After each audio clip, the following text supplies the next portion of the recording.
ನಮಸ್ಕಾರ, ಕನಸು ನ್ಯೂಸ್ಗೆ ಸ್ವಾಗತ. ನಾನು ನಿಮ್ಮ ರಾಮಕೃಷ್ಣ ಸಿಡಿ.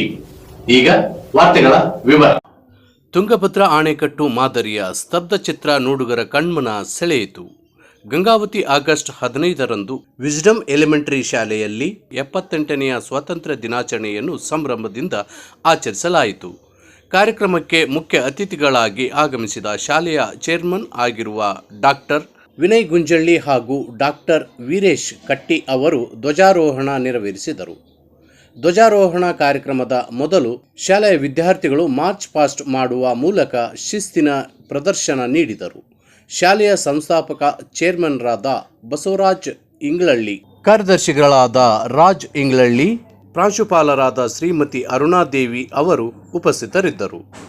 ನಂತರ ವಿವಿಧ ಸ್ವಾತಂತ್ರ್ಯ ಹೋರಾಟಗಾರರ ವೇಷಭೂಷಣ ಧರಿಸಿದ್ದು ಚಿಣ್ಣರು ತಮ್ಮ ಕೌಶಲ್ಯ ಪ್ರದರ್ಶನ ನೀಡಿದರು. ಶಾಲೆಯಲ್ಲಿ ನಿರ್ಮಿಸಿದ ತುಂಗಭದ್ರಾ ಅಣೆಕಟ್ಟು ಮಾದರಿಯು ಆಕರ್ಷಣೆಯ ಕೇಂದ್ರವಾಗಿತ್ತು. ಕುವೆಂಪು ಬಡಾವಣೆಯಿಂದ ನಗರದ ಪ್ರಮುಖ ಬೀದಿಗಳಲ್ಲಿ ಮೆರವಣಿಗೆ ನಡೆಸಿ ನೋಡುಗರ ಕಣ್ಮನ ಸೆಳೆಯಿತು ಹಾಗೂ ತಾಲೂಕು ಕ್ರೀಡಾಂಗಣದಲ್ಲಿ ಭಾಗವಹಿಸಿ ಪಥಸಂಚಲನ ಮಾಡಿ ದ್ವಿತೀಯ ಸ್ಥಾನ ಪಡೆಯಿತು.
ಮುಂದಿನ ವಾರ್ತೆಗಳೊಂದಿಗೆ ಭೇಟಿಯಾಗೋಣ.